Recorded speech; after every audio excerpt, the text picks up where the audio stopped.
তো আজকে আমরা শুরু করতে চলেছি voice change of request. Imperative সেন্টেন্সের রিকোয়েস্টের ভয়েস চেঞ্জ করবো আজকে। প্রথম প্রশ্ন কী আছে, প্লিজ ওপেন দ্য ডোর।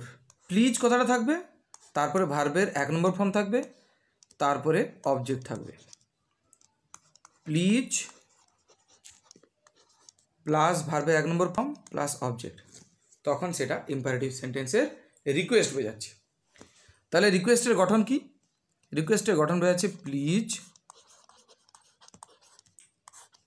বা কাইন্ডলি,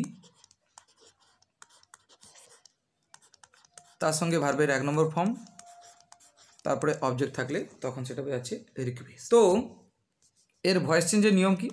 তো এর ভয়েস চেঞ্জের রুলস হচ্ছে প্লিজের পরিবর্তে ইউ আর রিকোয়েস্টেড কথাটা লিখতে হবে, ইউ আর রিকোয়েস্টেড টু কথাটা লিখতে হবে, তারপরে ভার্বের যেরকম 1 নম্বর ফর্ম ছিল 1 নম্বর ফর্ম থাকবে, তারপরে অবজেক্ট থাকবে। এই হচ্ছে তার নিয়ম। তাহলে এখানে অবজেক্ট আছে, তো অবজেক্ট থাকলেও you are requested to, object না থাকলেও ইউ আর রিকোয়েস্টেড টু, তারপরে ভার্বের 1 নম্বর ফর্ম, আদার্স যা কিছু আছে, অবজেক্ট থাকুক আদার্স থাকুক যাই থাকুক, একটাই এর নিয়ম। তাহলে এর নিয়ম অনুযায়ী আমরা করে নেব। প্লিজ ওপেন দ্য ডোর, প্রথমে আছে প্লিজ ওপেন দ্য ডোর। প্লিজের পরিবর্তেই আমরা ইউ আর রিকোয়েস্টেড টু কথাটা লিখব, তারপরে বাদবাকি যা আছে তা বসিয়ে দেবো। ওপেন দ্য ডোর আছে, ওপেন দ্য ডোর বসিয়ে দেবো, open the door, full stop. তাহলে প্লিজ ওপেন দ্য ডোর এর ভয়েস চেঞ্জ হচ্ছে you are requested to open the door. প্লিজের পরিবর্তে ইউ আর রিকোয়েস্টেড টু বসছে, বাদবাকি ওপেন দ্য ডোর হয়ে গেছে। তাহলে এখানে অপশান দেখে নেব। ফার্স্ট অপশানে আছে you are requested open the door, না এটা হবে না, কারণ ইউ আর রিকোয়েস্টেড টু কথাটা নেই। তারপরে দেখো let the door be opened please, না লেটের তো কোনো এখানে গল্প নেই। দ্য ডোর শুড বি এখানে কোথাও হবে না, তাহলে শুড বি হবে না, মানে এটাও কাটা। You are requested to open the door, তাহলে option D is the correct answer. তাহলে ওই একই সূত্র ধরে আমরা পরেরটা করে নেব। পরের কোশ্চেন কী আছে, প্লিজ ডু ইট। তাহলে প্লিজের পরিবর্তে you are requested to, you are requested to কোথায় আছে? অপশান ডিতে আছে ইউ আর রিকোয়েস্টেড টু। তারপরে ডুকে ডু রাখলাম, ইটকে ইট আছে, তাহলে option D is the correct answer. You should do it, এটা হবে না। লেটের তো কোনো গল্প নেই। ইট ইজ রিকোয়েস্টেড, না এরকম কোনো উত্তর হবেই না। চলে এসেছি আমরা পরের প্রশ্নে, kindly give me a glass of water. Kindly কথাটা যা, প্লিজ কথাটা তা। কাইন্ডলি থাকলে যা নিয়ম, প্লিজ কথাটা থাকলেও তা নিয়ম, PLEASE। তাহলে কাইন্ডলি থাকতে পারে অথবা প্লিজ থাকতে পারে। তাহলে কাইন্ডলির পরিবর্তেও ইউ আর রিকোয়েস্টেড টু বসাবো, তাহলে ইউ আর রিকোয়েস্টেড টু হয়ে গেল। ইউ আর রিকোয়েস্টেড টু, তারপরে বাদবাকি যা আছে, give me a glass of water, তো give me a glass of water, give me a glass of water. তাহলে পুরোটা থাকলো। তাহলে এটা কোন অপশানে আছে? প্রথমে দেখে নিই, ইউ আর অ্যাডভাইস টু, না হবে না। ইউ আর অর্ডার্ড টু, অর্ডারের কোনো গল্প নেই। ইউ আর রিকোয়েস্টেড টু, এটা তো পুরো ঠিক আছে, কিন্তু কাইন্ডলির পরিবর্তেই তো ইউ আর রিকোয়েস্টেড টু কথাটা এসছে, তাহলে কাইন্ডলি কথাটা কেন থাকবে? কাইন্ডলি এখানে আছে, তাই ভুল, উত্তর হবে না। তারপর অপশান ডি আছে you are requested to give me a glass of water, option D is the correct answer. চলে যাব আমরা পরের প্রশ্নে। Please read the book, please আছে, তাহলে প্লিজের পরিবর্তে ইউ আর রিকোয়েস্টেড টু, তারপরে বাদবাকি গেছে V1 তো V1ই থাকবে, অর্থাৎ রিডই থাকবে। তারপরে কি আছে, দ্য বুক হচ্ছে অবজেক্ট বসে যাবে, দ্য বুক, তাহলে অ্যান্সার দাঁড়ালো you are requested to read the book. প্রথমে আছে you are requested read the book, তাহলে টু কথাটা নেই, তাহলে এখানে ভুল, option A. You are requested to read, এটাও ঠিক আছে, বুক, দ্য বুক নেই এখানে। কি আছে, অবজেক্ট কী ছিল? দ্য বুক, তাহলে অ্যান্সারেও দ্য বুক থাকবে। এখানে শুধুমাত্র বুক কেন বসানো হবে? অপশান বি এই কারণে কাটা। You are requested to read the book, তাহলে অপশান সিতে দেখছি ইউ আর রিকোয়েস্ট শুধু আছে, রিকোয়েস্ট থাকার কি কথা ছিল রিকোয়েস্টেড। এই যে আমরা উত্তরে লিখে ফেলেছি রিকোয়েস্টেড, QUESTED, রিকোয়েস্টেড কথাটা নেই, সেই কারণে অপশান সি কাটা। অপশান ডিতে ইউ আর রিকোয়েস্টেড টু, এটা ঠিক আছে, রিড V1 ঠিক আছে, দ্য বুক অবজেক্ট ঠিক আছে, তাহলে option D is the correct answer. Kindly give me the pen, প্রথমে দেখে নিই কাইন্ডলি, কাইন্ডলি মানে কি প্লিজের সমান, তাহলে কাইন্ডলি যা প্লিজ থা, তার মানে কাইন্ডলি পরিবর্তে কি বসাবো ইউ আর রিকোয়েস্টেড টু, এতটা বসিয়ে দিয়েছি। তারপরে কি আছে গিভ, গিভ V1 যা আছে তা থাকবে, গিভ মি দ্য পেন পুরোটা। প্রথম অপশানে আছে ইউ আর রিকোয়েস্টেড টু, তারপরে এখানে গিভ মি আছে, দ্য পেন আছে, দ্য পেন আছে, তাহলে option A is the correct answer. বিতে কি আছে you are requested to give the pen, এখানে মিটা নেই, সেই কারণে অপশান বি হবে না। ইউ আর রিকোয়েস্টেড দ্যাট কোথায় ছিল, দ্যাটের এখানে কোনো গল্প নেই। You are requested to kindly give me the pen, দেখো কাইন্ডলি কথাটা কেন ঢুকবে, কাইন্ডলির পরিবর্তেই তো আমরা লিখছি you are requested to, kindly কথাটা ঢুকে গেছে বলে অপশান ডিও হবে না। তো চলে যাব আমরা পরের প্রশ্নগুলোতে। তো আমরা দেখে নেব পরেরটা। প্রথমে কী আছে তাহলে প্লিজ আছে, তারপরে আছে গো ভার্বের 1 নম্বর ফর্ম, তারপর দেয়ার আছে। দেয়ারটা কি দেখো, কি যাও সেখানে যাও নিশ্চয়ই হচ্ছে না, সেটা তো কোথায় যাও বলে হবে। কাকে যাও, তাহলে কি বা কাকে দিয়ে প্রশ্ন করতে উত্তর কিন্তু দেয়ার আসছে না, তাহলে দেয়ারটা কি অবজেক্ট নয়, কিন্তু দেয়ারটা কিন্তু আদার্স। তাহলে এক্ষেত্রেও কিন্তু নিয়ম একই, অর্থাৎ প্লিজের পরিবর্তে কি বসাবো ইউ আর রিকোয়েস্টেড টু, বাদ বাকি V1কে V1, আদার্সকে আদার্স। তাহলে প্রথম অপশানে দেখে নিই ইউ আর রিকোয়েস্টেড টু আছে, ঠিক আছে, তারপরে প্লিজ না, প্লিজের পরিবর্তেই তো ইউ আর রিকোয়েস্টেড টু বসাচ্ছি, তাহলে প্লিজ কথাটা ডবল আসবে কেন, তাহলে অপশান এ হবে না। তারপর এটা বলেছে ইউ শুড প্লিজ, না শুডের কোনো গল্প নেই। তারপরে আছে ইউ আর রিকোয়েস্টেড টু, হ্যাঁ এতটা পর্যন্ত তো ঠিক আছে।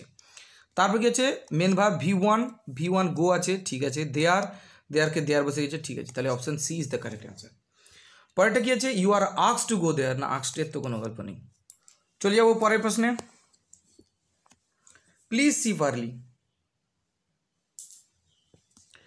তাহলে প্লিজের পরিবর্তে ইউ আর রিকোয়েস্টেড টু একটাই অপশানে আছে, অপশান ডিতে আছে, তাও দেখে নিই স্লিভ হচ্ছে V1, আর্লি আদার্স, আর্লি কিন্তু অবজেক্ট নয়, তাহলে স্লিপ ভার্বের 1 নম্বর ফর্ম, ঠিক আছে, early others, okay, option D is the correct answer. Option C হবে না, কারণ অর্ডার্ড আছে, অর্ডার টু হবে না, ইউ আর রিকোয়েস্টেড টু করতে হতো।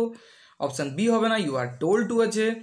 অপশান এ হবে না, ইউ আর অ্যাডভাইস টু আছে, তাহলে এগুলো সব কাটা। কোশ্চেন নাম্বার 8, প্লিজ আছে, প্লিজ, তাহলে প্লিজের পরিবর্তে কি বসাবো you are requested to, 1 minute, এখানে ডোন্ট আছে না, তাহলে ডোন্ট থাকলে কি করব না, ডোন্ট থাকলে এই যে টুটা লিখেছি এই ঠিক টু এর আগে নটটা ঢুকাবো, তাহলে এই ডোন্ট থাকার জন্য আমাদের কি করতে হবে না, টুটা লেখার আগে নট বসিয়ে দিতে হবে, অর্থাৎ ইউ আর রিকোয়েস্টেড নট, তারপরে টু, বাদ বাকি যা আছে তা ওপেন দ্য ডোর,